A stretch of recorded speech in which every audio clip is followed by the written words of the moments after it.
Hello, good evening, Merry Christmas to everybody watching. This is a special Christmas edition of Crossy's Corner. It's a boat race edition, and I've got two fantastic guests to talk about the boat race, Siobhan Cassidy and Seb Pearce, both from the boat race company. And I think the best way to start this broadcast is just for you guys to say just a tiny bit about yourselves so that people watching know who you are and kind of with what authority you're speaking this evening.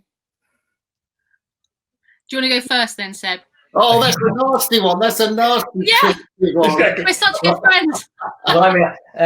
So I'm the chairman of Oxford University Boat Club, and by default, I'm also a board member of BRCL. So BRCL is the Boat Race Company Limited, and is essentially the central company that organises the boat race. So I'm involved in that, and then also obviously the operational side of Oxford, and did the race many moons ago now. Yeah, just tell us. Just tell us how you got on. Highlights from your particular race in 2006, Seb.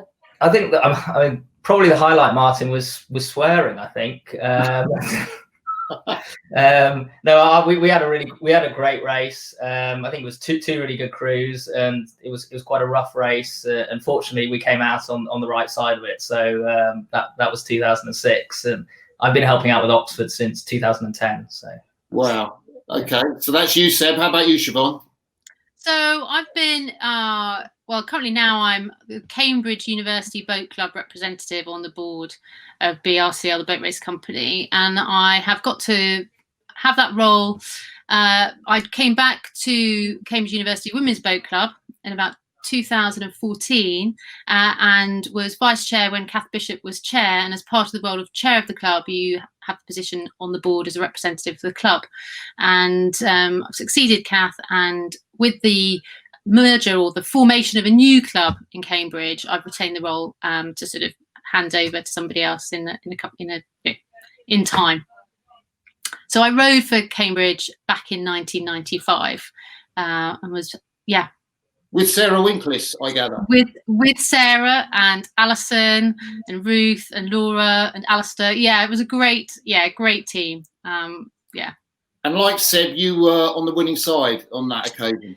Yeah, we were, and we weren't expected to win actually at all. We went in as definitely the underdogs, and so actually to cross the line first felt like a really huge achievement actually. It's a difficult season, and it was very satisfying. Had a good experience the whole year, really. That's great. So let's jump into some of the questions now. I've had a lot of questions. Tony Ward from Molesey, who is an old Oxford Blue, I think need to say that now. He's asked why Ely, why not somewhere on the Thames? I know the Wingfield Sculls, they did their race from sort of upstream of Hammersmith Bridge down to the University of London. I mean, talk us through the decision making, how you came to rest at Ely and not do somewhere on the Thames. Well, I think when the race was cancelled in March, and that was clearly due to the pandemic, I think after that point when we said we were looking ahead and wondering where this is going to go for the next year. So at that point we, as an organisation, we sort of took an operational pause to just reflect where we are and where we're going. And if you looked at our event, there's just no way we could hold it in London in the middle of a city, to hold it safely as an open event. There's over 8 miles of towpath, you can't close it off, and so it wouldn't be safe to hold it in London. So moving it along a different section of the Thames doesn't change that. We looked around the country and there was a long list, wasn't there, of venues that would be fantastic, but again, it needs to be remote enough, it needs to be manageable enough. Siobhan or Seb, which sort of Martin, we looked at obviously so various places in the Thames, and obviously COVID and Hammersmith Bridge are clearly a problem, and even things like where the Wingfield Sculls rode to, just operationally the BBC need the crews straight out after the finish, and so unless we were going to run a really, really short race, we couldn't really do it because, getting out at Brentford's impossible, so that sort of closed off London away from the COVID problems. We looked at the time. We thought that was probably as close to a boat race course as we could find. But again, big problems for the crews, probably training there, being a long way away, preparing. And then also at the time, COVID was obviously, it was one of the areas where, you know, the infection rate was pretty high. We looked at places like the Trent. We thought the Trent might be a good option. Flooding, though, can cause cancellations there sometimes. So flooding often became a problem on a number of places. And I think, you know, it was those kind of places, you know, and we, you know, even people have thrown up things like, you know, Dartmouth on the Dart and places like, you know, and, you know, possibly a lake. You know, we looked at things like Dorney or Caversham or, you know, those kind of places. But, you know, Caversham's obviously the national team's training venue. I think we just felt that somewhere like Dorney, it wasn't really going to be a boat race, you know, and when you're trying to find somewhere that we can make it safe, but also be a boat race, really, and it wasn't just because Cambridge trained there, you know, there's actually some operational efficiencies to Cambridge having a boat club there, but it was really the only place that we could find that was going to be a good length race, but also somewhere that we could close off. And so, you know, we did do a lot of planning, and that's where we've come up with. Did you have to sell the idea to Oxford to come up to Ely? I mean, when you made this decision, did you have to go to Sean Bowden and he said, or the Oxford president, is it Felix Drinkle this year? No, so this year the president's Alex Bebb. Alex Bebb, sorry.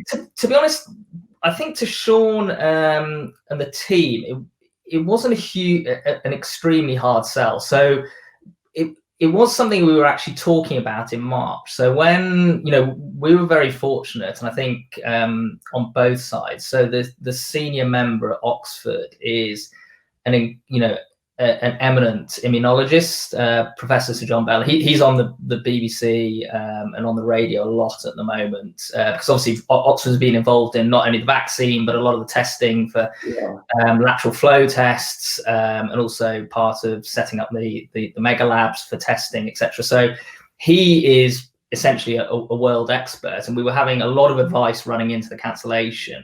And it became very clear that the pandemic, you know, wasn't just a problem that was in Asia, and it was spreading to Europe. And he was very, very clear that this was, you know, quite early on, that this was really going to be a problem. And we got very unlucky that, you know, the situation, if it had been 3 weeks later, we probably would have got the race in. But it was actually something we were talking about at the time, was a non-televised race in Ely, and it was probably actually a suggestion that came from the Oxford side in some ways, because everybody was very, very keen to get a race in, but it became extremely clear that the situation was escalating so quickly at the time, and then obviously the lockdown came in, and I think we were probably one of the first major sporting events to cancel, and it was clearly the right decision, and made obviously with all the information we had. But it was something that actually was sort of being led by our side at one point. Now, I think probably, you know, now when we have a lot of options, it's a little bit of a harder sell. And it's one of the things that we've got to sort of overcome, is trying to make sure that Oxford don't have huge, you know, disadvantage against Cambridge being on home turf. But I think everybody is just keen to get the probability of a race as high as possible. Yeah. And I think when you look at it in that frame, and obviously, you know, there's been a huge human tragedy this year with the pandemic, but also everybody's lives have been incredibly disrupted. And when you put it on that basis, I think the thing that's really, really important to the students is getting a race in. And actually, there seems to be a good demand to see the boat race. It may be a very different boat race to what we're used to, but I think there sounds like from the BBC that there'll be really good interest in this. And so we're really just doing our best to try and make sure that we can get a race, I think. And so on that terms, it wasn't that hard to sell, actually. Yeah. So Siobhan, what do the Light Blues think of racing on their home patch? Yeah, I think everyone's pretty excited. I mean, we love it out there. We're so lucky to be based out Ely. It doesn't flood. There's always a headwind when you're coming home. So that's the one really hard bit of being out there. And the wind is cold. It's great. What way will the race be in terms of the prevailing wind? So it's going to be, well, it'll be going out it's going away from Ely out towards the east. In that, yeah. So it's with a tailwind. Yeah. with the tailwind, and then as you paddle back into the Cambridge Boathouse, then you're hit by the headwind. But it's a great stretch of water. It's consistent. There's not much of a stream on it. What's it going to be? Yeah, I mean, it's great for us to be able to welcome Oxford there in many ways. And yeah, I think everyone's looking forward. Again, I think the students are just really keen to have a race, and the club want to see the opportunity for all the students to get to race each other. I mean, that's what we're all training for, and they've all made been really careful to make sure they can make all the training sessions that they can through lockdown. Ergs next to beds, like many students up and down the country, of course. But yeah, they're looking forward to racing. Yeah. And what's it like racing two abreast to Ely? I mean, how much clearance have you got either side of the bank? I mean, do crews tend to go blade tip to blade tip? Is there Yeah, it's definitely not as wide, actually. I can't remember, Seb, how wide is it? I don't think we've measured it. I mean, there's also brushes, aren't there? Brushes at the side. Yeah, so it's wide at the Henley, but the first time I went there was really very recently, and so it's a little bit wide on the Henley, but actually there are reed beds and there's a slight bend, and so we were sort of saying to the BBC, this is, don't expect any clashing or blah blah blah, and it's not going to be quite like it would be in London. And then we had Oxford out there, and it was a 14-minute clashathon. So really? Well, I think for the coxes it's quite high-sided, so it feels very narrow. I think we sat down in there with two crews side by side, and there's an inlet at one point. There's a slight tendency to push over. It's like crosstail anyway, so it is a bit of a funnel. I mean, it's going to be exciting, I think. I think also too, from a steering point of view, it is quite different to Henley, because obviously at Henley you've got it's a straight course, and you've got the booms, and there's the church that people steer off, and all those kind of things. Actually, there's really nothing there. I mean, there's a tree, I think. Houses, some markers. So from a steering point of view, it's probably not the easiest place to steer as well. With a bank that is, it is a straight course, but it's not a clear sort of straight line. So I think the umpires will have something to do. From what looked like they were going to have to sort of stand down and probably just drop their flag and watch the race. I think actually it could be hotly contested, and we've made a decision not to change the rules, so the rules won't be like really?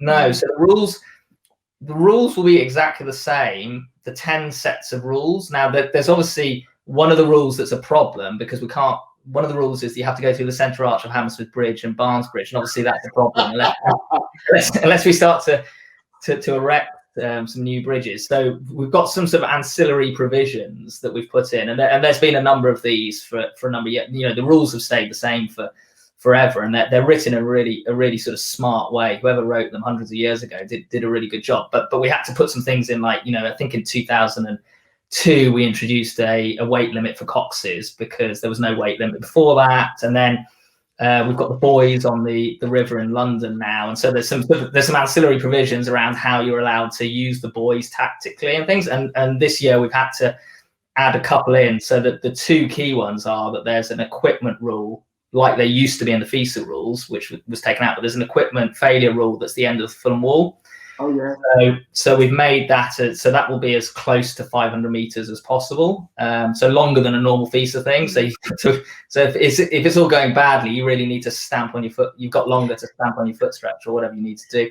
And then obviously we've taken out the rule about the bridges, but otherwise the rules will be identical. So in theory, a foul is a touch, any kind of contact, but it'll be up to the coxes where they want to sort of go in front and wash people down and gamesmanship like that. So I think it should, that should keep it interesting as well. I'm interested by this Oxford race. It's generally their trialates race, and it sounds, from what your description, I mean, I love the clashing. I think maybe spectators find that one of the most attractive aspects, where you've got these blades sort of going interlocking. Was it really I'm just wondering, because the coxes, they must want the deepest part of the river, which is in the middle. Yeah, so I mean, look, I don't know the river very well, and Cambridge tell us. So I mean, whether we're to believe them or not, I don't know. Anyhow, they tell us there's not very much stream. But, you know, I mean, obviously, if there is some stream, it's in the middle. And, you know, I think there is a very, very, very, very small bend. So it will, I think, you know, the bend will slightly favour the railway side. And so, you know, there probably is something in the same way that there would be at the boat race course to being what's slightly on the inside of the bend. So I think they will be competing to try and, you know, make sure that they're not too far away from each other. Now, obviously, you know, look, the Oxford coxes, they'd only seen the piece of water for 48 hours, and they're also, I guess, trying to make their mark and make sure they're not giving any distance away. And so, but you know, there was certainly some decent periods of clashing, and I think, you know, also too, the decision to be made will be quite interesting, because when, you know, we've always seen it in the past that a crew ahead, you know, while it's a great position to be in because you can wash them down, you're also in this slightly vulnerable position in the boat race because you're at risk of the crew behind putting a sprint in and effectively sort of, you know, reverse fouling, because, you know, if you row into them and it was your, you know, it was the other crew's fault, then the other crew gets disqualified even though they're leading. So, you know, I think there will be that gamesmanship too. So there'll be a lot of, you know, decent tactical decisions, which, you know, there sort of used to be a little bit at Henley, but obviously the Henley rules have changed now, and you're supposed to stay on your side at Henley. Henley's got boring now, hasn't it? Well, yeah, sort of, it's the unintentional ones, or you need to make them look like they're really unintentional, I guess. You know all about that, Seb.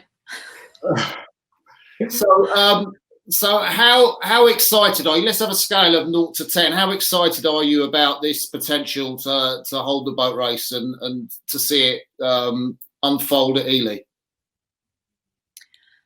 I think we're excited to see a race. I think, you know, everyone, all things, you know, if it was normal, we would probably all want to be in London for sure. But, you know, this is a really exciting option. It gives us a plan that we can work with, gives security of being able to hold it behind closed doors. So we need to keep repeating that. But we, you know, if this is going to happen, we really don't want people to come, not because we don't want them there, but they really can't be there. So we'll be closing off the roads to make sure that it is a secure area, unlike a stadium where you can close the door, you know, along a riverbank. That's much more difficult. So there will be road closures and mitigations put in to make sure that it's a private event, but the TV coverage will be excellent. So, you know, watch it on TV and don't make the trip to come up. And that's so that we can have it, because actually we don't want to be bringing lots of people into the area. That's why we've chosen Ely. So we're really excited to race. You know, we really want to race. We want to, you know, the teams want to get back out there. What are the BBC? I think the Tideway's our home, Martin. So we're always going to want to go back to the Tideway. And you know, the race hasn't always been on the Tideway, but it's really established itself there. And I think the Tideway throws up so much. You know, we all know about the Tideway, and it you know, it's a special place to race, and the boat race has, you know, these sort of very uncertain outcomes often because of the Tideway. So we definitely want to get back there. But look, I think, you know, for 1 year, I think it could, you know, the BBC can do a lot of different things with it too. You know, it just the river being so much more narrow that, you know, they've already, you know, started to think about the way that they're going to film it. You know, there's going to be you know, a camera that goes up and down each side, but, you know, we can now have drones as well, which is sometimes a problem in London. So as long as the weather's not horrendous, we'll have the drones in. You know, they can have long arm booms, so they can get, you know, I think the thing that we're going to start to see is probably the cameras being a lot closer to the athletes and a lot closer to the action, and getting a little bit closer to rowing as a whole, which I think, you know, people within the rowing community will enjoy, but also the people who don't, you know, necessarily watch rowing the whole time will be able to get a little bit closer to the sport, which sometimes, you know, might be a little bit distant. The closest we've got to that is probably Henley. You know, Henley's done an amazing job of televising the event, which obviously you're part of too. And I think, you know, hopefully, you know, with the BBC, they should be able to do even more of that. And we're also going to try, you know, whether they'll be able to do this or not, we're trying to get a little bit more tech into the race as well. So as we can sort of understand exactly how close the crews are together, you know, whether crews pushing or not, you know, these kind of things to try and, you know, really open up exactly what's going on and the tactics within the race. So, you know, because it's a unique, within rowing, it's very unique that you've got this sort of event where there's only, you know, there's only 36 competitors on each side, of which only, you know, two two boats on each side of the blue boats, and so you can have a lot of focus on getting information out of the crews, and also focusing on the athletes, and hopefully too you'll get a bit closer to them, I think, before the race as well than we have done in previous years. Yeah, we're looking to sort of try and bring those kind of coverage in. The BBC are looking at bringing that kind of more intimate coverage beforehand, in the locker room type thing, the prep talks, and actually we can do that much more easily because we've got a blank canvas. So we'll all be based out of the Cambridge University Boats Club building. We'll rebrand that so it feels like an away venue for everybody. And so that's offering something different that just logistically hasn't been possible before in London, and that's a new opportunity, a new way to see the race, a new way to engage with the athletes and learn more about what they're doing and how they're dealing with it.